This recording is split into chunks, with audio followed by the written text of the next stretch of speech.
Sa loob lamang ng isang madaling araw, ang buong kritikal na pasukan ng Iran ay naging impyerno at ang unang dambuhala na sumugot sa pampang ay hindi matao kundi 500 halimaw na bakal na tinatawag na M1 Abrams.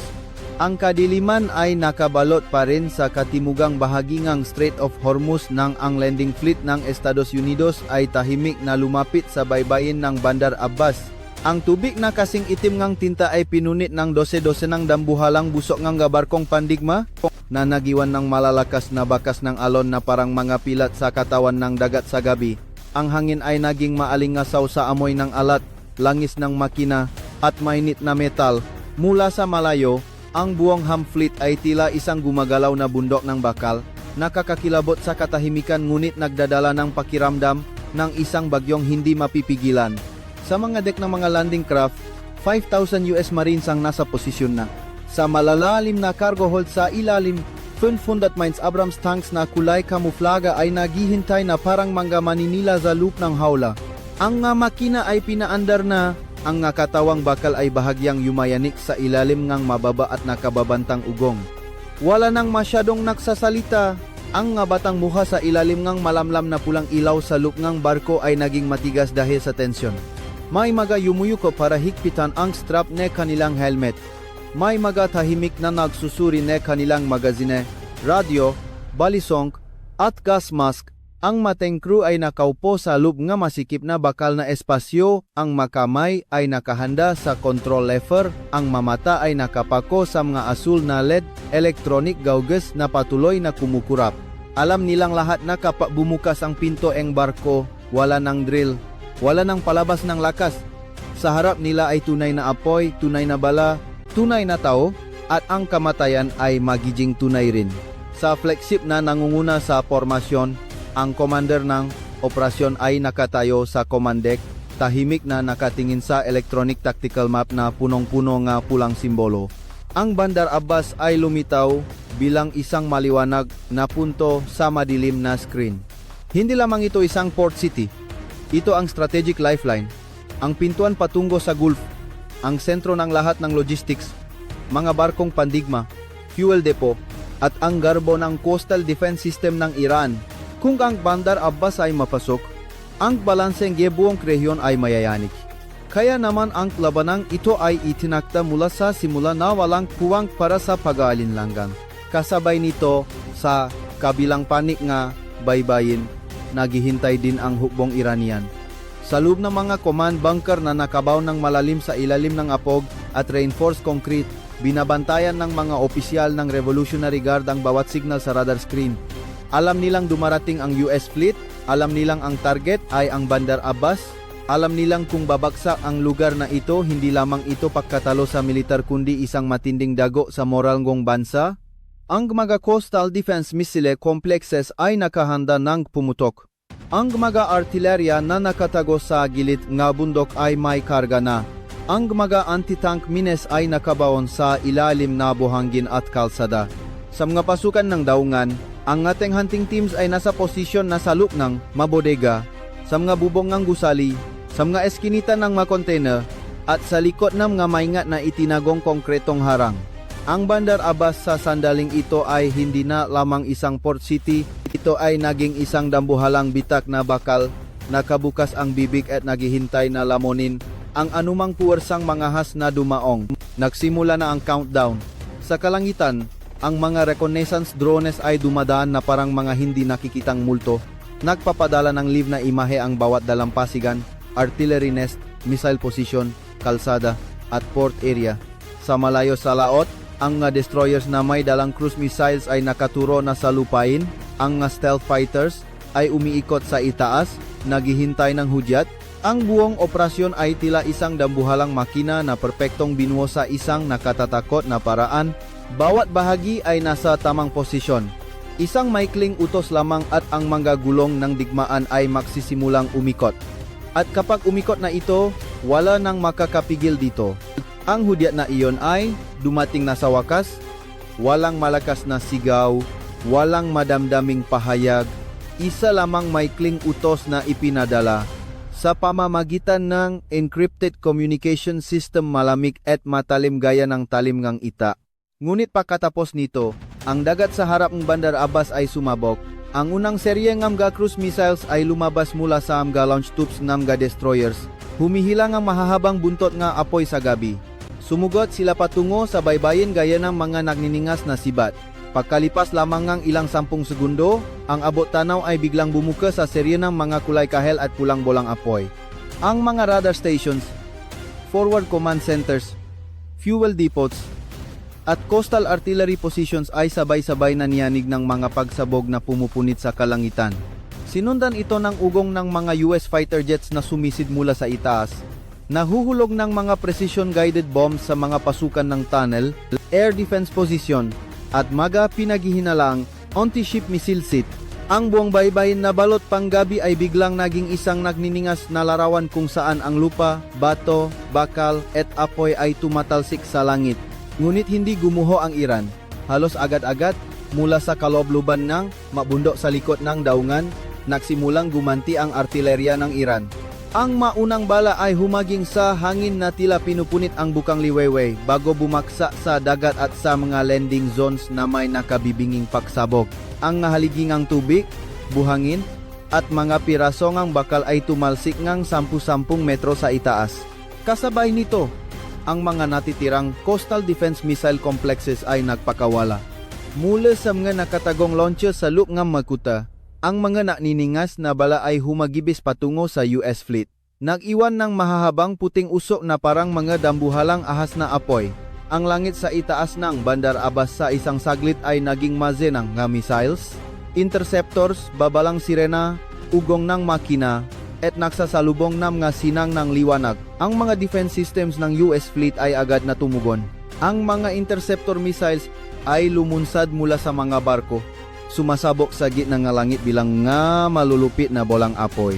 Ang ilang Iranian missiles ay naharang sa himpapawid, nadudurok sa nagniningas na mga piraso na nahuhulog sa dagat, ngunit hindi lahat. Isang malakas na pagsabog ang yumanik sa gilid ng isang landing ship sa likuran. Ang apoy ay biglang sumiklap.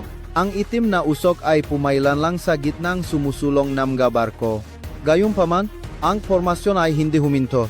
Ang dambuhalang barko ay patuloy na bumilis, determinadong sumugot sa baybayin na tila ang mismong bigat nila ay sapat na para durugin ang bawat resistensya. Sa gitna ng kaguluhan na iyon, ang hangganan sa pagitan ng kontrol at pagkawala ng kontrol ay naging mapanganib na manipis. Ang mga commanding officers ay napilitang gumawang desisyon sa napakaikling panahon na tila halos instinct na lamang.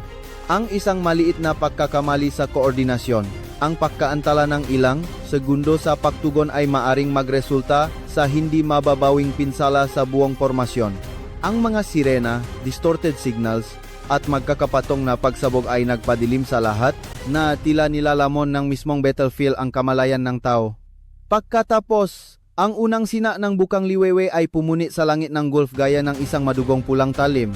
Sa malabong liwanag na iyon, ang mga pinto sa harap ng mga landing craft ay nagsimulang bumaba. Ang tunong ng bakal na bisagra ay kumalansing na nakakapangilabot, pumasok ang tubig dagat sa loop, at mula sa kadiliman, ang unang M1 Abrams ay dahan-dahang gumulong. Ang kanilang gas turbine engines ay umungol gaya ng mababangis na hayop. Ang bawat 70 toneladang bakal ay sumugot sa mababaw na tubig at humawi sa mga alon patungo sa buhanginan, isa-isa silang dumating ng walang hinto. Nakpormasyon sila sa maraming layer at waves, na lumikhang isang dambuhalang pader ng bakal sa kahabaan gambaybayin Bandar Abbas. Sa likuran nila ay ang mga marines na tumatalon mula sa mga armored vehicles, bitbit ang kanilang mga armas. Ang formasyon ay idineploy sa gitna nege, ulan nege, bala at usok. Ang dalampasigan na ilang minuto lang ang nakalipas ay bakanteng buhanginan ay naging pintuan na ang impyerno. Ang artilerya ng Iran ay walang tigil na bumubuhos. Ang mga anti-tank mines ay sumasabog sa ilalim ng mga unang riles. Ang mga anti-tank missiles mula sa mga nakatagong bunker ay nagsimulang pumunit sa hangin. Isang nangungunang Abrams ang biglang tumalon na tila binuhat ng hindi nakikitang kamay mula sa lupa bago bumaksak sa gitna ng apoy at gumugulong na mga bato. Ang isa naman ay tinamaan sa gilid, ang baluti ay yumanig at puting usok ang lumabas mula sa turret. Ngunit kahit sa harap ng matinding paharang, Ang buong kolumnam nga tangke ay patuloy na sumulong sa pampang. Ang nga 120 mm guns sa kanilang nga turret ay nagsimulang makpakawala nga maunang putok tumatama sa magadalis-dis ngam bundok nga trench at ma-defensiveness na may nakabibinging tunok gaya ngang kidlat sa lupa. Bawat metro ngeng lupa ay dinudurog, bawat defensiveness ay pinupunit, bawat pangkat ng nga sundalo ay sumusugot sa usok, nalalagas, ngunit may iba pang pumapalit. Ang Bandar Abbas ay hindi na lamang pangalan ng isang lungsod. Ito ay naging isang ugong, isang sugat na bumubuka, isang battlefield kung saan ang bakal ay dumudurok sa lupa at tao sa isang kisap mata, at iyon ay simula pa lamang. Ang unang wave ngang bakal ay katatapa pa lang sa gilid ng tubig nang ang buong baybayin ng Bandar Abbas ay yumanit na tila nahahati sa dalawa. Wala nang hangganan sa pagitan ngang dagat at lupa, sa pagitan ngang langit at buhangin, sa pagitan ngang tunong ngang makina at pagsabog ngang ngabala. Lahat ay nagsama-sama sa isang dambuhalang kaguluhan kung saan ang bawat segundong lumilipas ay maaring maging kapalit ng buhay ng 10 tao. Ang mga M1 Abrams, matapos malampasan ang mababaw na tubig, ay nagsimulang bumilis sa basang buhangin. Ang ngariles ay bumaon ng malalim sa malambot na lupa, nagtatapon ng buhangin at maalat na tubig sa likuran bilang nga abong ulap ng alikabok. Sa likod ng formasyon ng nga tangke ay ang nga pangkat ng marines na nakakalat, sumusunod sa nga bakal na dambuhala bilang proteksyon habang patuloy na nagbabantay sa mga tumpo ng lupa, matutulis na bato, at anumang anino na maring maging posisyon ng ambush. Wala na ring nakakarinig ng utos sa pamamagitan ng boses. Ang bawat instruksyon ngayon ay halos reflex na lamang, mga tingin, galawng kamay, at ang instinct na mabuhay na hinasa hanggang sa dulo, mula sa likuran, sa mga paanan ng apo na bundok na pumapalibot sa Bandar Abbas, ang artillerya ng Iran ay walang tigil na bumubuhos. Ang mga bala ay bumabagsak ng napakapal na ang lupa, sa harap nga sumusugot na tangke ay patuloy na pumuputok bilang mga haliginga, apoy at bato na mas mataas pa sa mismong tangke. May masandaling ang buong baybayin ay ganap na natatakpan ngang makapal na alikabok at kita na lamang ang mamalalabong anino ng dambuhalang bakal na sumusulong gaya ng manilalang na hindi taga-mundong ito. Ngunit ang pagsulong na iyon ay hindi madali. Ang maantiteng mines na nakabaon ng malalim sa buhangin ay isa-isang sumasabok. Isang nakayayanik na pagsabok ang naganap sa gitnang kaliwang bahaging formasyon. Ang nangungunang Abrams ay tumagilit, ang kanang riles ay tumalsik sa mga pira-pirasong bakal, at ang katawan ng sasakyan ay bumaon ng malakas sa buhangin gaya ng isang halimaw na nabalian ng binti. Ang nga infantry na tumatakbo sa tabi nito ay agad na naitalsik. May mga nakahandusay, may mga pilit na bumabangon sa gitna ngang usok at sigaw sa radyo. Gayunpaman, ang formasyon ay hindi huminto. Ang matangke sa likuran ay agad na nakpalit ng direksyon, iniwasan ang nasirang sasakyan, at patuloy na sumulong. Sa itaas, ang magrupong Hughes fighter jets ay patuloy na umikot. Ang mga precision-guided bombs ay bumabagsak sa mga pasukan ng tunnel, mga bunker, at mga gusali malapit sa gilid ng daungan. Pinupunit ang nga pader na semento at lumilikha ng mga shockwave na yumayanik maging sa nga barko sa laot. Kasabay nito, ang mga destroyers ay walang tigil na nagpapaulan ng halak ng malalim sa lupain, kung saan ang mga reserve command centers, logistics depots, at supply lines ng Iran ay pilit na kumakapit sa huling komunikasyon sa coastal front. Ang Bandar Abbas noong umagang iyon ay hindi na mukhang lungsod. Mukha itong isang dambuhalang pandayan kung saan ang bawat bagay mula sa bakal, bato, buhangin, hanggang sa laman at butong tao ay pinainit hanggang sa maging nanginingas na pula sa ilalim ngang baliw na kamay ngang digmaan. Ngunit ang panik ngang Iran ay hindi basta-basta gumuho gaya ngang inaasahan ng marami. Matapos ang gulat ng unang bugso ang pambobomba, ang mga coastal defense units ay mabilis na nagiwa-hiwalay at lumaban gamit ang lahat ng natitira sa kanila. Mula sa mga trench, mula sa likod ng mga konkretong harang, mula sa loob ng matunas na bumubukas sa gilid ng bundok, ang bawat combat unit ay biglang lumabas na tila tumubo mula sa ilalim ng lupa. Ang mga anti-tank launchers ay tinutok at nakpakawala ang apoy. Ang mga matatalim na puting usok ay humagibis sa dalampasigan, direktang nakatutok sa mga gilid ng tangke, sa bahagi ng turret, at sa mga pangkat ng infantry na pilit na sumasabay sa bilis ng paksalakay. Isang bala ang tumama sa isang armored personnel carrier sa likuran. Bumukas ang tuktok nito, ang apoy ay sumiklap mula sa loob at sa isang saglit, ang buong sasakyan ay nalunod sa dagat ng apoy. Ang manakaligtas ay tumalon mula sa sasakyan gumulong sa buhangin at gapang na nahanap ng mapagtataguan sa gitna ng matinding putukan mula sa lahat ng panig. Ang makru ang Abrams ay nasimulang gumantingang wala sa nakatatakot na bilis. Ang bawat 120mm mine gun ay pumuputo na parang kulo, bawat puto ay naiwan ng malakas na yani sa hangin. Ang posisyon na pinaghihinalaang may Iranian fire points ay isa-isang dinudurok. Isang malaking bato sa dalisdis na umuusok pa lang sa unang putok ay nadurok na sa pangalawa bilang libu-libong pira-piraso. Isang bungker na kalahating nakabaon sa gilid ng daungan ay pinunit. Ang apoy ay sumila palabas mula sa bakal na pinto gaya nga huling hininga ng isang naghihingalong hayop. Gayunpaman, bawat posisyon na naduduro ay tila nagbubukas ng dalawa pang bago. Ang resistensya ay nakakalat sa lahat ng dako na nagbibigay ng pakiramdam na ang Bandar Abbas ay hindi lamang pinoprotektahan ng mga sundalo at hawalag kundi ng mismong mapanganib na lupain nito ng mga bundok, buhangin, dalisdis at mes ng semento na ginawang sandata. Matapos ang halos isang oras na pakikipagbuno sa landing zone, ang puwersa ng Estados Unidos ay nakapagtata na rin sa wakas ng isang beachhead na sapat ang laki upang itula ang paksalakay ng mas malalim. Mula sa mga barko sa laut, mas maraming wave ng infantry at tanks ang patuloy na dinala sa pampang, pinapalakas ang formasyon na unti-unti nang nabubuo. Ang mga Abrams ay hindi na nakahanay ng pahalang gaya ng simula, kundi nagsimulang lumipat sa mas malilit na tactical groups, nahahatingam garuta at direksyon upang iwasan ang sabay-sabay na huwalag. Sa likuran nila, ang mga marines ay sumasamantala sa mga bomb craters, manasuno na sasakyan, at mga bahagi ng sirang pader upang umabante ng dahan-dahan. Kailangan nilang lumaban hindi lamang sa kalaban kundi pati na rin sa init, sa alikabok ngang pulbura, sa amoy ngang nasusuno na metal, at sa pakiramdam nga pagkahilo dahil sa tuloy-tuloy na pressure nga pagsabok sa kanilang pandinig. Ang pintuan at ang unang defensive belt ng Bandar Abbas ay lumitaw sa harap nila gaya ng mangipin ng isang halimaw na bakal. Ang makalsadang patungo sa lungsod ay hinaharangan ng mga anti-tank trenches, Dragon's Teeth concrete blocks, manakabaliktad na bus, bakanteng containers, at di mabilang ng mga balakid na itinayo upang baliin ang bilis ng mga armored units ng Estados Unidos. Dito talaga gustong pakublihin ng mga defenders ang kanilang kalaban at naghintay sila para sa tamang sandali. Nang ang nangungunang Abrams ay dumaan sa isang makitit na kalsada sa pagitan ng dalawang hanay ng mga bodega sa daungan, ang kalsada ay biglang sumabok sa ilalim ng sasakyan.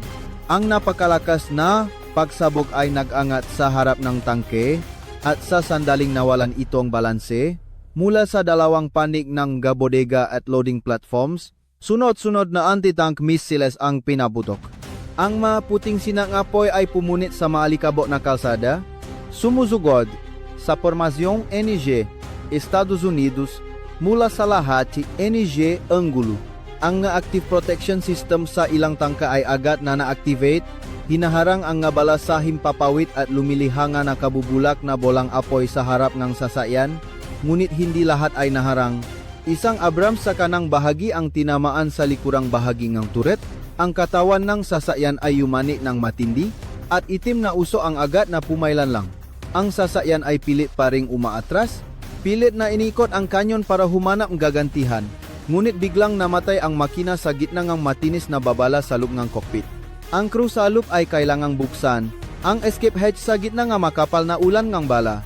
Ang unang dalawang nakalabas ay mabilis na gumulong sa kalsada. Ang ikatlo, pagkalitaw pa lamang, ay naitalsik pabalik sa loop dahil sa pressure ng isa pang pagsabok. Sa loob lamang ng ilang segundo, ang kalsadang iyon ay naging lugar kung saan ang buhay at kamatayan ay nagbubunuan sa bilis ng kidlat. Nang makitang naantala ang pagsulong, napilitan ang mga US commander na tumawag ng karagdagang close combat support. Ang ma-attack helicopters ay lumitaw sa likod ng usok gaya ng maitim na anino ng Maninila, lumilipat ng mababa at nagpapakawala ng sunod-sunod na bala sa mga bubong, sa mga matataas na lugar, At sa gilid na mga dalisdis kung saan nakatago ang mga Iranian tank hunting teams. Ang tunog ng mga rotor blades na humahampas sa hangin, kasama ang ingay ng mga heavy machine guns, pagsabok ng mga rockets, at ugong ng makinang tangke sa ibaba ay lumiha ng isang nakatatakot na soundscape na nagpayanik sa buong lugar sa bawat indayok. Isang malaking bodega ang matinding nagliyab. Kumalat ang apoy sa mga kargamento at fuel drums na nagpabago sa isang sulok ng daungan tungo sa isang dambuhalang haligi ng apoy. Ang init na tumatagos sa baluting tangka ay sapat na upang maramdaman ng mga crew na tila sila ay nasa loop ng isang pugon. Gayunpaman, ang resistensya ng Iran ay lalong naging matindi. Mula sa kaloob-luban ng lungsod, nagsimulang lumitaw ang reserve armored units. Ang ma-upgraded na T-72 na balot na makapal na abong alikabok ay sumugot mula sa magilid ng kalsada at mga nakatagong staging areas gamit ang masikip na urban network upang lapitan ang kalaban. Ang unang tank battle ay naganap sa napakalapit na distansya. Isang Abrams ang kakaikot pa lamang ng kanyon sa kaliwa nang ang isang T-72 ay lumitaw mula sa isang blind spot sa kanan, halos makasabay na pumutok ang dalawa. Isang silap ngapoy, nga pirasong salamin, bakal, at alikabok ngang semento ang tumalsik sa buong kalsada. Nang mawala ang usok, ang T-72 ay naging isa na lamang na sunok at pilipit na bakal. Ngunit ang katapat na Abrams ay napunit din ang bahagi ngang outer armor at natigil sa gitna ngang guho. Ang Bandar Abbas ngayon ay hindi na isang malinaw na frontline. Ito ay naging libu-libong malilit na pockets of engagement na nagpapatong-patong. Sa isang panig, may isang US tank na direktang namamaril sa bodega. Sa kabilang panig, ang mga marines ay tumatakbo sa kalsada sa ilalim ng ulan ng bala. Sa isa pang intersection, ang mga sundalong Iranian na may bitbit na anti-tank launchers ay tumatakbo sa likod ng mga sirang pader, nawawala sa usok at muling lumilitaw sa mga posisyong hindi inaasahan. Ang modernong digmaan sa sandaling iyon ay nawalan ng malamig at makintap na hitsura ang mga electronic screens o tactical graphics. Bumalik ito sa pinakapaya na katotohanan nito. Magulo, madugo, sakal, at hindi makauwiran sa punto na hindi mo mapaniniwala ang tao, ay kayang lumikha ng ganoong bagay. Nang tumaas ang araw, ang liwanag na tumatagos sa makapal na uso ay tumamasa. Masuno na katawan ng mga tangke at mga piraso ng metal na nakakalat sa kung saan-saan. Ang puwersa NG Estados Unidos ay sa wakas ay nakalusot sa unang defensive belt NG Outer Perimeter. Ngunit ang halagang ibinayad ay kitang-kita sa bawat metrong dinaanan nila. Ang mainiwang sasakyan, malalalim na bomb craters, mapinasabok na bodega, at mga sundalong nakahandusay sa posisyong tila sumusulong pa rin, lahat na ito ay nagpabago sa kalsada patungong Bandar Abbas tungo sa isang mahabang sementeryo. Ang ambisyon, tapang, at pagkawasak. Sa harap nila, ang inner city port ay naroon pa rin, puno ng mga containers, cranes, piers, at mga command buildings na hindi pa ganap na napapatag. Alam ng lahat na ang mas malupit na labanan ay nasa harap pa, dahil ang beachhead ay pintuan lamang at ang outer perimeter ay balat lamang. Upang maabot ang pusong Bandar Abbas, kailangan pa nilang dumaan sa mazing bakal, apoy, at determinasyong lumaban hanggang kamatayan na nakatipon ng malalim sa loop na naval port. Nang ang unang US thrust ay makapasok sa outer defense line, ang Bandar Abbas na lumitaw sa harap nila ay hindi mukhang isang naghihingalong port city, kundi gaya ang isang dambuhalang makina na may lakas pang lumaban. Ang hanay nga containers na nakatamba ng mataas gayeng ng mga pader na bakal ay umabot hanggang sa gilid ng tubig na lumikha ng di mabilang na makikitit na pasilyo at nakamamatay na blind spots. Ang emega dambuhalang kranes para sa kargamento ay nakatayo sa hid na NG itim na usok gaya, NG emega iganteng metal na kalansay. Ang makalsada sa loop ng daungan ay naputol-putol dahil sa mga bomb craters, sunok na sasakyan, pira-pirasong semento at bangkay ng mga military vehicles. Ang espasyo ay barado ngamoy na diesel, nasusunog na plastik, pulbura at alat na dagat. Ang nga US armored units na idinisenyo para sa malalawa na espasyo ay napilitang pumasok sa lugar kung saan ang bawat metrong kalsada ay maaring may nakatagong anti-tank gun o isang suicide drone na naghihintay na sumugot mula sa itaas. Malinaw sa mga frontline commanders na ang labanan mula dito ay hindi na magiging simpleng paglusot gamit ang lakas. Ito ay magiging isang malupit na operasyon sa bawat makipot na sulok, bawat bodega, at bawat administration building kung saan ang bawat pagkakamali ay agad na binabayaran ng apoy at dugo. Ang formasyon ng mga M1 Abrams ay nagsimulang magiwa-hiwalay pa sa mas maliliit na pangkat, bawat grupo ay may ilang tangke lamang na mahigpit na nakikipak-coordinate sa infantry sa makabilang pane. Unti-unting umusat sa taktikang abante hinto obserba putok lipat. Sa ibabaw ng turret, ang mga heavy machine guns ay walang tigil na nag-isweep sa mga matataas na palapag, masirang bintana, tuktok ng mga cranes, at anumang aninong lumilitaw. Sa loob na sasakyan, ang mga crew ay naktatrabaho sa ilalim ng matinding tensyon. Ang commander ay nakatitik sa thermal sight, ang gunner ay inaayos ang bawat bahagi ng firing angle, ang driver ay dahan-dahang umusat sa maza ng mabalakit at ang loader ay nakakarga hanggang sa halos mamanhid ang mga kamay. Bawat putok ng mine gun sa malapit na distansya ay nagpapayanik sa buong lugar. Ang pressure ng pagsabog ay tumatama sa mga pader ng container bago bumalik na nagpapabigat sa hangin dahil sa shockwave. Matagal nang pinahandaan ng Iran ang ganitong uri ng labanan. Hindi na sila gumagamit ng malalaking formasyon na madaling bombahin. Hinati nila ang lahat ng puwersa sa maliliit at mobile na pangkat. Mula sa likod ng mga containers, sa ilalim ng mga truck, sa loob ng mga sirang control rooms, sa tuktok ng mga cranes, at sa loob ng madidilim na bodega, ang ating hunting teams ay sunod-sunod na lumilitaw at nawawala pa kalipas ng ilang segundo. Isang Abrams ang kakaikot pa lamang sa isang makitit na kalsada ng mula sa tuktok ng isang krane sa itaas, isang silap ng apoy ang bumulusok. Ang anti-tank missile ay sumugot mula sa mataas na anggulo at tumama sa itaas na bahagi ng turret kung saan mas manipis ang baluti na nakpayanik sa buong sasakyan. Ang automatic fire suppression system sa loob ay agad na na-activate, nagbubugan ng puting chemical para patayin ang apoy. Ngunit ang sorpresang atake ay nagpaduling sa buong crew.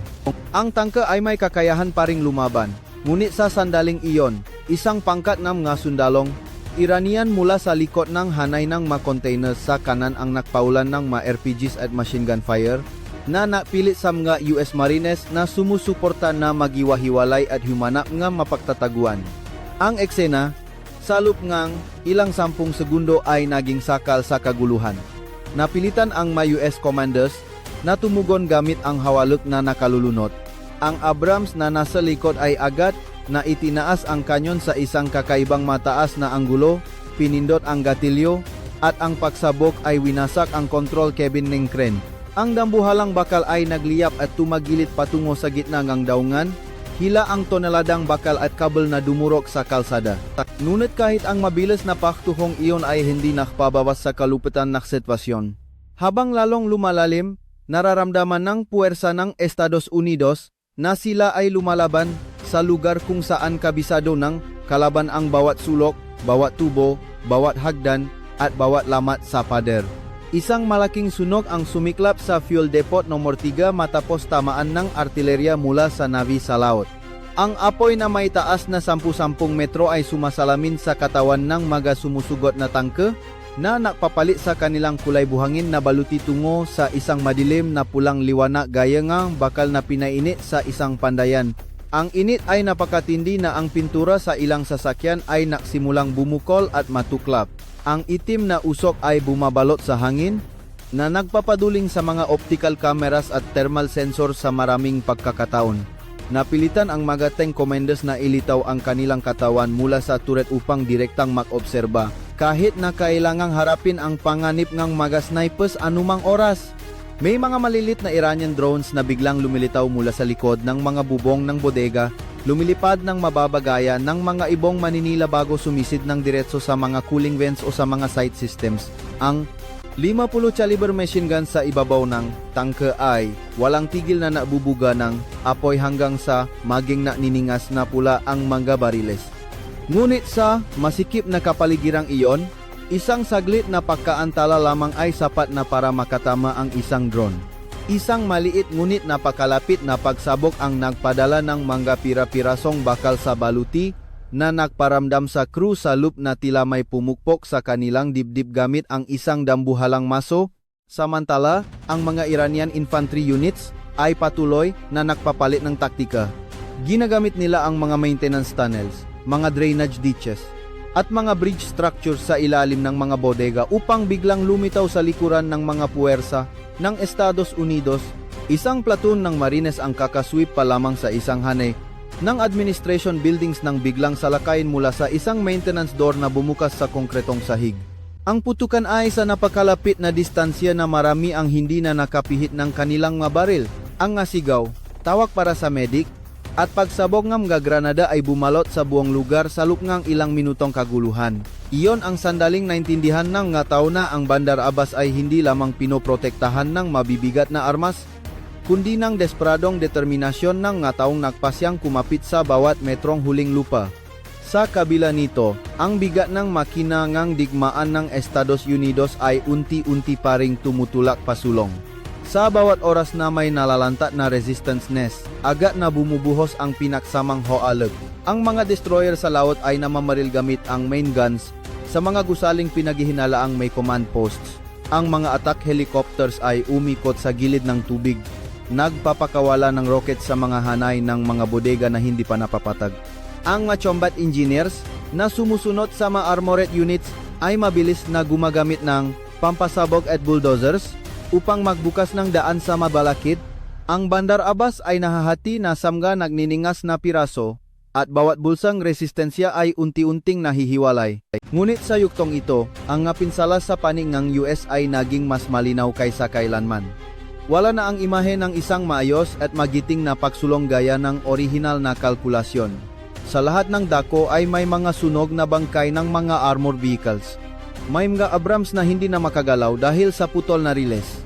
May mga crew na kalalabas pa lang mula sa tangka ay kailangang humawa ng baril at lumaban gaya ng infantry sa gitna ng guho. Isang M1A2 Abrams sa Silanggang Pier area ang tinamaan sa ammunition compartment sa likod ng turret. Ang blow-off panels ay bumukas ayon sa disenyo at ang haliging apoy ay bumuga ng diretso sa langit gaya ng isang dambuhalang sulo. Mapalat na nakalabas ang crew, ngunit ang tangke na dating garbo ng teknolohiya ay isa na lamang suno na frame ng bakal sa gitna ng bita-bita na konkretong kalsada. Ang masundalong Amerikano na tumatakbo sa tabi nito ay walang lingon-lingon.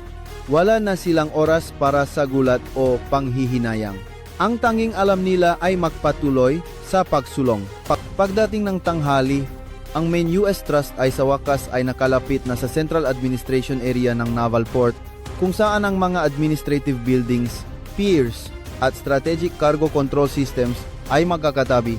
Ito ang tunay na puso ng Bandar Abbas, at dito rin naging pinakamatindi ang resistensya ng Iran mula nang magsimula ang labanan. Mula sa mga matataas na palapag, mula sa mga deknamha na kadaong na barko, mula sa mga sirang padre at making mula sa itaas ng mga containers, ang hualok ay bumubuhos gaya ng ulan. Ang mga patrol boats at armed skiffs na operasyonal pa sa loob ng pier ay nagpaikot din ng kanilang mga baril upang magbigay ng suporta mula sa tubig na lumika ng isang crossfire net na nagpabigat sa bawat hakbang ng kalaban. Gayunpaman, sa likod ng mga US Strike Forces sa sandaling ito ay ang dambuhalang lalim ng hualok na nasa posisyon na. Ang mga Abrams na may kakayahan pang lumaban ay nakahanay sa mga pangunahing kalsada. Ang bawat isa ay tila isang mobile fortress. Ang infantry ay nakadikit sa magumuhong istruktura, untunting sumasakal sa paligid ng Central Command Area. Ang hangin ay napakabigat na bawat hininga ay may amoy nga mainit na abo. Ang araw sa itaas ay naging madilim na pula dahil sa usok, gayang isang madugong mata na nakatingin sa talama na patayan sa ibaba. At nang sumikip ang pagkupkop na iyon, naramdaman ng lahat na ang Bandar Abbas ay pumasok na sa oras ng kapasyahan. Ang Central Area ng Bandar Abbas na falpot sa sandaling ito ay naging isang nagniningas na maze kung saan bawat bakas ng dating kaayusan ay nadudurok bawat minuto. Ang mga administration buildings na dating simbolo ng kontrol sa Gulf ay mga bitak-bitak na blok na lamang ng semento. Basag na mga bintana, pilipit na mga haliging bakal, at mga sunoh na kabel ngang kuryente na nakalawit, gaya ng mga napunit na ugat sa kahabaan nga ma-piers, ang nga bangkay nga masasakyang militar, forklifts, deformed containers, at mga pira-pirasong barko ay nakapatong-patong, na lumihang isang magulong terrain kung saan maging ang pinakamabibigat na makina ng digmaan ay kailangang umusat ng bawat metro lamang. Ang Ma-M1A2 Abrams na operational pa ay patuloy na nangunguna. Ngunit ngayon, ang kanilang papel ay hindi na lamang basta pumatay ng defensive line. Sila ay naging mga buhay na armored fortresses na nagpoprotekta sa infantry, dumudurog sa mga matitigas na resistance points, at napapanatili ang bilis ang pasulong sa loob nga masikip na espasyo kung saan ang bawat liko ay maaring maging pintuan ng kamatayan. Ang mga machine gun sa ibabaw ng tangke ay walang tigil na nag-sweep sa mga balkoni, bintana, bubong at deck ng mga barko. Ang mine gun ay paminsan-minsang umungol ng matindi, pinapasabok ang isang sulok ng istruktura o winawasak ang gilid ng isang armored skiff na sinusubukang lumapit sa pampang. Ang tunong nga pagsabok na tumatalbok sa pagitan nga hanay nga bakal na containers ay nakpapayanik sa buong lugar gayang isang dambuhalang tambol na walang tigil na pinapalo. Alam na alam nga Iranian forces na kapag ang Central Command area ay ganap na gumuho, mawawala na rin ang aktual na kontrol sa Bandar Abbas. Dahil dito, dinala nila ang kanilang nga natitirang elite unit sa huling linyang ito.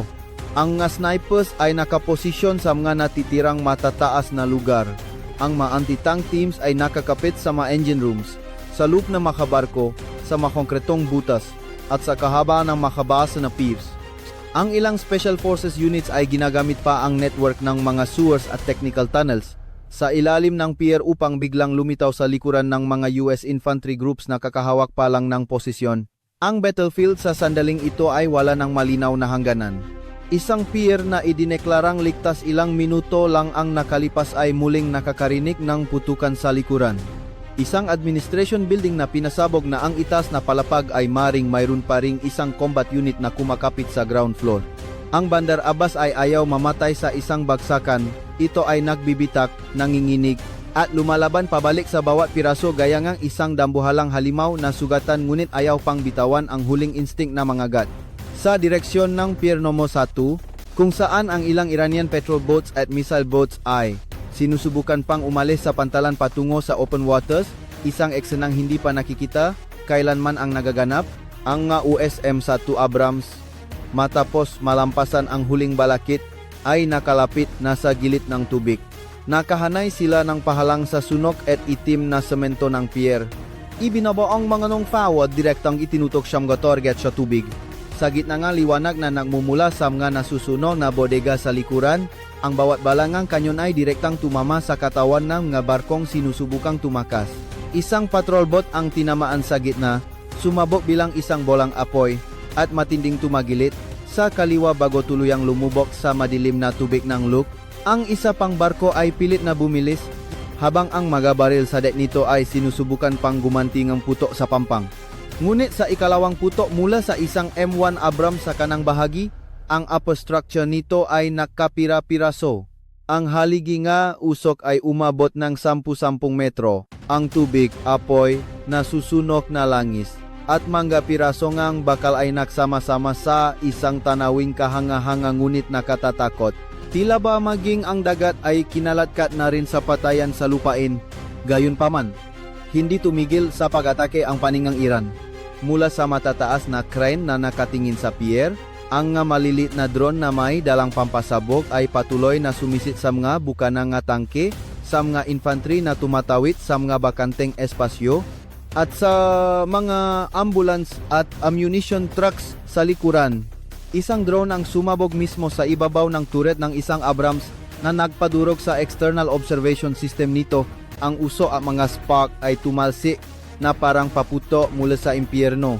Ang sasakyan ay patuloy na tumatakbo at namamaril, ngunit ang tank commander ay kailangang ilabas ang kalahati ng kanyang katawan sa gitna ng ulan ng bala upang direktang mag-obserba gamit ang kanyang nga mata. Sa kabilang direksyon, isang pangkat ng Iranian Special Forces ang biglang lumabas mula sa isang nasuno na cold storage warehouse gamit ang RPG sa malapitang distansya upang paulit-ulit na barilin ang isang grupo ng Marines na sinusubukang lapitan ang communications building. Dalawa ang agad na bumagsak, ang mga natitira ay agad na lumuhod sa likod ng mga tipa ng semento, gumaganti ng matinding putukan hanggang sa ang mga natitirang salamin sa bintana ng ikalawang palapag ay nayanik at nabasag. Walang tagumpay sa Bandar Abbas ang nakukuha sa madaling paraan. Bawat kalsada, bawat hagdan, at bawat sulok ay kailangang bayaran ng dugo. Sa gitna ng makapal na usok, ang US Forward Command ay nag-utos na ibuhos ang lahat ng huwalog upang wasakin ang Central Administration Building. Mula sa laot, isang serye ng malalaking balangang kanyon mula sa mga barkong pandigma ang bumuhos sa kanlurang bahagi ng kompleks, winawasa ang mga barrier walls at pinuputol ang huling supply line ng Iran. Mula sa himpapawid, ang mga attack helicopters ay umikot sa gilid ng tubig, nagpapaputo ng rocket sa mga pinaghihinalaang posisyon ng mga puwersang nananatili sa bubong at sa loob ng control towers. Sa lupa, ang mga US tanks ay umuusad ng mabagal ngunit walang hinto, untunting itinutulak pabalik ang defensive fire. Sa bawat oras na may nalalantat na resistance nest, hindi bababa sa 3 direksyon ng huwalog ang sabay-sabay na bumubuhos. Ang infantry ay nakadikit sa likod ng mga armored vehicles, lumalampas sa mga sunok na sasakyan, mga kabel, at manggaguho ng pader upang lapitan ang pintuan ng target na gusali. Ang sandali ng kapasyahan ay dumating sa isang pagsabog na nagpayanig sa buong daungan. Isang bala mula sa pangunahing kanyon ng Command Abrams ang tumama sa pundasyon ng Central Administration Building, kasabay ng serye ng rockets mula sa mga helikopter na tumama sa itaas na palapag. Ang harapan ng gusali na puno ng lamat sa loob ng maraming oras ay hindi na nakatiis. Gumuho ito sa gitna ng dambuhalang alikabok, hilaang nga steel frames, kabel, basak na salamin, at mga istrukturang kasing laking truck. Ang tunog ng pagguho ay nagtagal ng ilang segundo ngunit tila walang katapusan. Ang buong square sa harap ng administration area ay nilamon ng makapal na usok at alikabok. Ang nga sundalo mula sa makabilang panig sa sandaling iyon ay anino na lamang ang nakikita sa isa-isa dahil sa kulay abong tabing. Nang maksimulang humupa ang alikabok, ang watawat ng command na dating nakawagaywe sa bubong ay wala na. Ang communication system ng maraming Iranian units sa central area ay tuluyan ng natahimik. Ang mga kalat-kalat na resistance nests ay patuloy pa ring namamaril, ngunit ang organisadong counterattack ay naputol na. Gayunpaman, hindi agad dumating ang katahimikan. Ang kamatayan ay patuloy na gumagawa ng bahagi nito. Ang huling putok ng sniper ay narinig mula sa isang observation tower na hindi pa ganap na gumuho. Isang Iranian gunman na nakatago sa likod ng semento ang pilit na nagpaputok hanggang sa huling bala bago na itumba ng huwalog mula sa isang pangkat ng Marines. Isang grupo nga sundalong Amerikano nakakatawid pa lang sa bakuran sa harap nga administration area ay tinamaan ng isang itinagong booby trap. Ang bukso nga po'y ay matinding nag-angat sa 2 tao at nagtapon sa kanila sa paanan ng pader. Sa dulong pier, isang maliit na bangkang nagliliyap ang patuloy na lumulutang sa tubig. Ang machine gun sa unahan nito ay paminsan-minsang pumuputok gayang huling kislot ng isang naghihingalo. Ang Bandar Abbas ay unanting namamatay, ngunit ayaw nitong mamatay ng tahimik. Namamatay ito sa gitna nga pagyanig, sa maputol-putol na pagsabog, sa amoy ng nasusuno na bakal, at sa mapaos na tawag, sa kasamahan sa gitna ng alikabok at usok. Pagdating hapon, ang mga malalakas na putukan ay nagsimula ng dumalang. Ang mga M1 Abrams na nanatiling operational ay nakatayo sa mga pangkat sa buong naval port. Ang katawan ng nga sasakyan ay balot ng abong alikabok at mga suno na marka, habang ang nga nong FAO ay naglalabas pa rin ng mainit na singaw. Ang masundalong Amerikano ay lumabas mula sa loob ng tangke, ang mga muka ay maitim dahil sa usok, ang mga mata ay namumula dahil sa puyat, alikabok, at sa pressure nga mga pagsabo sa loob nga maraming oras. Walang sumisiga, wala ng isip para magdiwang. Nakatayo lamang sila doon sa gitna ng isang tagumpay na mas mukhang pagkawasa kaysa kaluwalhatian. Sa pagtingin sa paligid nga nadurog na pier, nga barkong sunok at nakatagilit, nga nakatigil na bangkay nga mga tangke, at nga anino nga taong kinakarga sa mga stretcher, ang Bandar Abbas ay tuluyan nang natusok sa puso. Ngunit ang presyo para gawin ito ay napakalinaw na maging hanggang nakaligtas ay mahihirapang tawagin itong isang ganap na tagumpay. Ang araw ay nagsimulang bumaba sa abot tanaw ng Gulf. Ang pulang kulay nito ay humalo sa natitirang liwanag na apoy na lumikha nga isang kulay na mahirap tukuyin kung alin ang paglubok nga araw, alin ang dugo, at alin ang refleksyon ng nasusunog na metal. Ang pinakamalaking labanan ng araw ay malapit ng matapos. Ngunit ang nananatili sa hangin ay hindi lamang usok ng pulbura, ito rin ay ang pakiramdam na ang Bandar Abbas kahit nasakop na ay nag-iwan sa bawat sundalo, sa bawat bangkay nga sasakyan, at sa bawat guhong pader ng isang malupit na paalala tungkol sa kalupitan ng modernong digmaan. At pagdating ng gabi, ang matitira ay hindi ang ngahiyaw ng kagalakan kundi ang tahimik na pagharap sa kung ano ang kanilang ginawa at kung ano ang kanilang nawala, nang ang nagniningas na pulang araw ay tuluyang lumubog sa labas ng Look. Ang huling liwanag ng araw ay dumaiti sa tubig ng Bandar Abbas gaya ng isang dambuhalang bakas ng dugo. Ang buong naval port na dati ay maingay sa tunok ng sirena ang barko, magren, at walang hintong operasyon bilang isang strategic gateway ay isa na lamang malawak na larawan ng pagkawasak kung saan ang apoy ay patuloy na nagbabaga sa gitna ngang mapilipit na hanay ngang containers. Ang nga barkong butas-butas at ang mga military vehicles na napunit ng hindi na makilala. Ang hangin mula sa dagat ay nagdadalang alat, ngunit ang amoy na nangingibabaw sa sandaling ito ay ang amoy nga nasusunog na langis, pulbura, alikabok ng semento, at mainit na metal.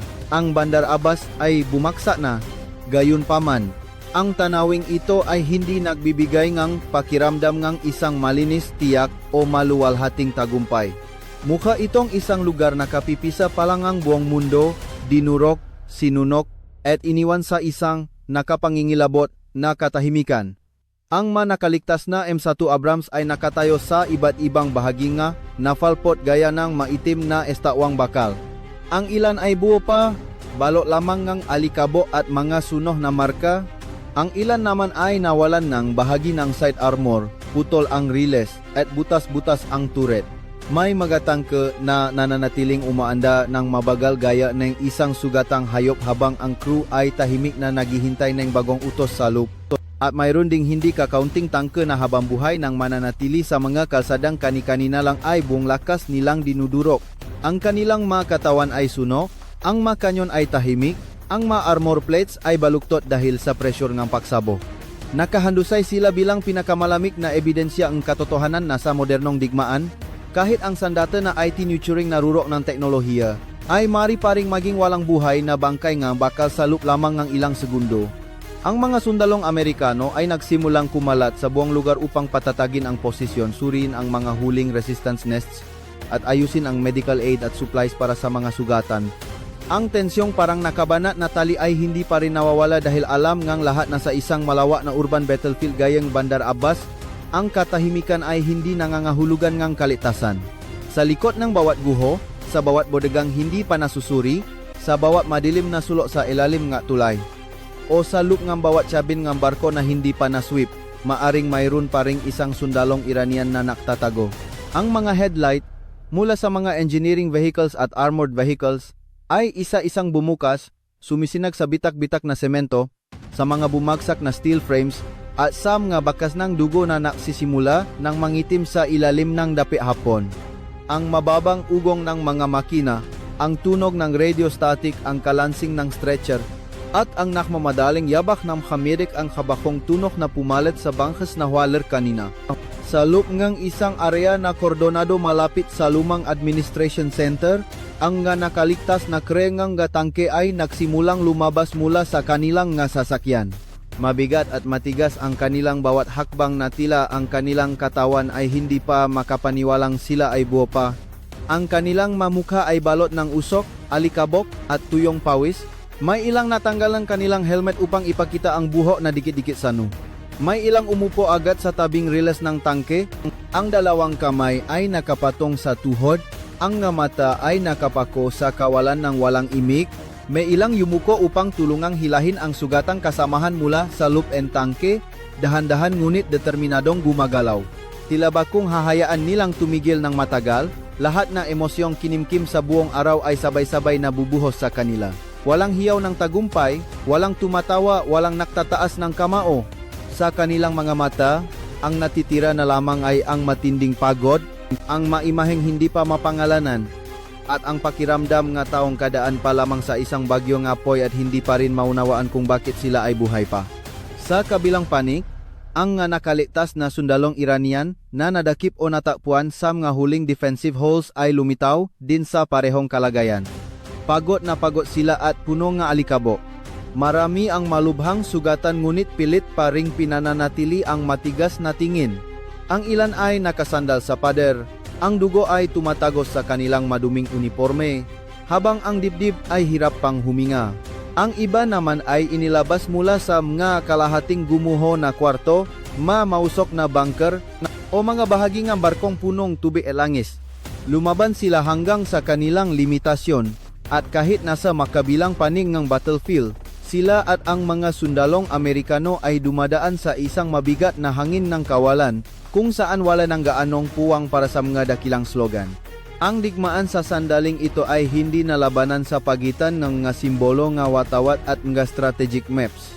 Ito ay lumiliit na lamang sa mga muka nga tao, nga bukas na sugat, nga stretcher na may takip na trapal, at mga tahimik na tingin kapa nakakakita ng bangkay ng kasamahan sa gitna ng gaguho. Mula sa isang pansamantalang command post sa gitna ng isang sunog na pirarya, ang unang ulat ng mga pinsala ay nagsimula ng ipadala. Ang bandarabas ay nasa kamay na NG Puwersa NG Estados Unidos. Ang Central Naval Port Area ay neutralise na. Ang mga pangunahing pier ay kontrolado na at ang kakayahan inigayran para sa naval coordination at logistics sa lugar na ito ay halos ganapin ng nadurog. Ang Strait of Hormuz mula dito ay hindi na isang strategic question gaya ang bago magsimula ang operasyon. Sa purong aspetong militar, ito ay isang tagumpay na may lawak na tila lindol.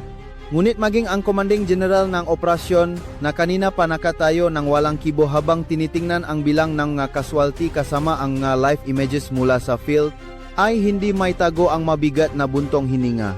Dahil sa likod ng mga ulat ng tagumpay ay ang 12 ng nga Abrams na nawasa o hindi na magamit, ang nga infantry units na nawalan ng tao sa unang oras pa lang ang pagdaong, ang nga sugatang helikopter, at ang mga barkong tinamaan. At higit sa lahat, ang listahan ng mga casualty na humahaba bawat minuto habang patuloy ang paghahanap sa mga gumuhong gusali at mga suno na bahagi ng barko. Ununting bumabalot ang gabi sa Bandar Abbas. Ang nga maliliit na apoy na natitira ay tila mga pulang matang nakbabaga sa kadiliman.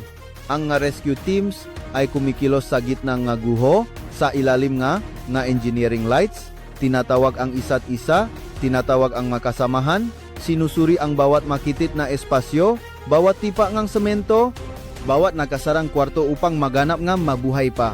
Paminsan-minsan, mula sa isang madilim na sulok, naririnig ang isang mahinang tawag, tuno ng metal na ipinapukpok sa tubo bilang signal o tuno ng pag-ubo dahil sa alikabok.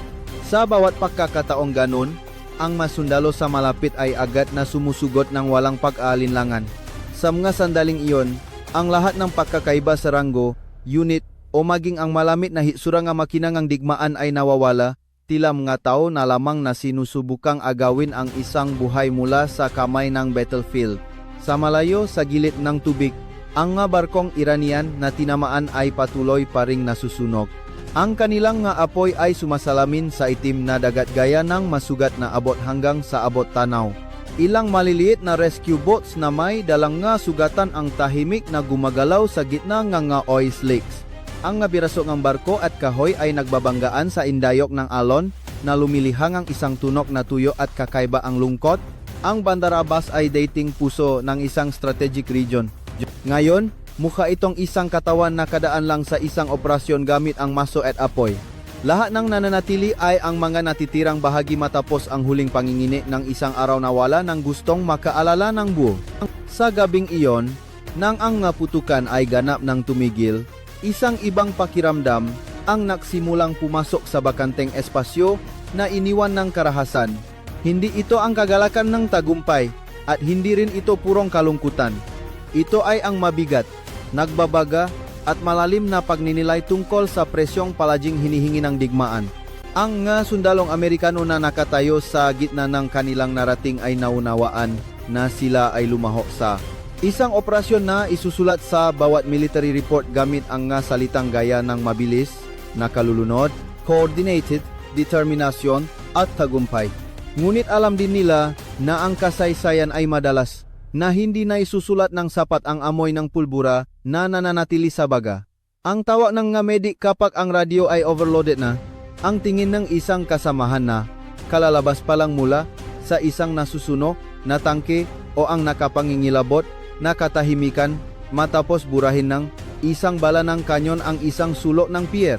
Tungkol naman sa mga Iranian na nalagas, ang kanilang paglaban ay babanggitin din gamit ang salitang gaya ng matatag, determinasyon at hindi sumusuko. Ngunit sa likod ng mga salitang iyon ay mga tao na may laman at buto, mga taong lumaban para sa kung ano ang pinaniniwalaan nilang tinubuang lupa, karangalan, at huling hangganan na hindi na maaring atrasan. Ang Bandar Abbas, dahil dito, ay hindi lamang isang tagumpay o isang pagkatalo. Ito ay naging isang malaking pilat sa mapa at sa alaala ng lahat ng dumaan dito. Ipinakita nito kung gaano katindi ang lakas ng modernong digmaan kapag ang naval, air force, infantry, armored units, drones, at electronic reconnaissance ay sabay-sabay na bumuwos sa isang target sa isang halos perpektong koordinasyon. Ngunit kasabay nito, inilantad din nito ang isang katotohanang kailanman ay hindi naluluma na gaano man kamoderno ang teknolohiya. Ang direktang nagbabayad ng presyo ay palaging ang tao, ang matang crew na nakakulong sa mainit na bakal, ang ma-infantry na kailangang tumakbo sa bakanteng espasyo sa ilalim ng ulan ng bala, ang ma-defensive fighters na alam nilang hindi sila makaliligtas ngunit nanatili pa rin sa posisyon, at ang mapamilya sa likuran na kalaunan ay makatatanggap lamang ng isang tuyong balita sa isang maikling telegrama. Magahating gabi na nang ang mga haligi nga uso ay nagsimula ng numipis at ang malabong liwanag ng buwan ay lumitaw sa likod ng nga abong ulap. Ang mananatiling Abrams ay tahimik na nakabantay sa nafalpot gaya ng madambuhalang bantay na hindi natutulog. Walang nakakaalam kung anong direksyon ang tatahakin ng geopolitics pagkatapos nito. Walang makatitiyak kung bukas ba ay peace talks, escalation, o isang mas malaking paghihiganti. Ngunit lahat ay naunawaan ang isang bagay. Pagkatapos ang laban sa Bandar Abbas, hindi natitingnan ng mundo ang rehiyon ng dagat na ito gaya ng dati. At ang mataong dumaan sa araw na ito, kahit saang panik pa sila kabilang, ay dadalhin ito sa buong buhay nila isang eko na hindi kailanman tuluyang tatahimik. Ang labanan ay natapos na ngunit ang alingaw-ngaw nito ay hindi pa. Naroon pa rin ito sa mga abo at alikabo na bumabalo sa pier, sa mga barkong kalahating nakalubo sa loop, sa mga bakas ng riles ng tangke sa suno na semento, sa mga hanay ng mga ilaw ng ambulance na tumatakbo sa buong gabi, at sa napakalaking katahimikan ng mga nakaligtas. Ang epikoeng bakal at apoy ay sa huli ay hindi nagtapos sa tunoeng trumpetaeng tagumpay. Nagtapos ito sa isang mahabang katahimikan kung saan bawat tao ay nagtatanong sa sarili kung mayroon nga bang tagumpay na nananatiling ganap matapos lumipas ang digmaan. At sa isang dakongang wasak na Bandar Abbas sa gabing iyon, nananatili ang isang napakanipis na pag-asa na balang araw ang nga tangkeng ito, ang nga daungang ito, ang nga barkong ito, at ang nga strategic waters na ito ay hindi nababanggitin bilang makagamitan para wasakin ang isa't isa, kundi bilang nga tahimik na saksi ngang isang panahon kung kailan ang tao ay lumampas na sa hangganan dahil sa pagkalasing sa sarili nilang lakas.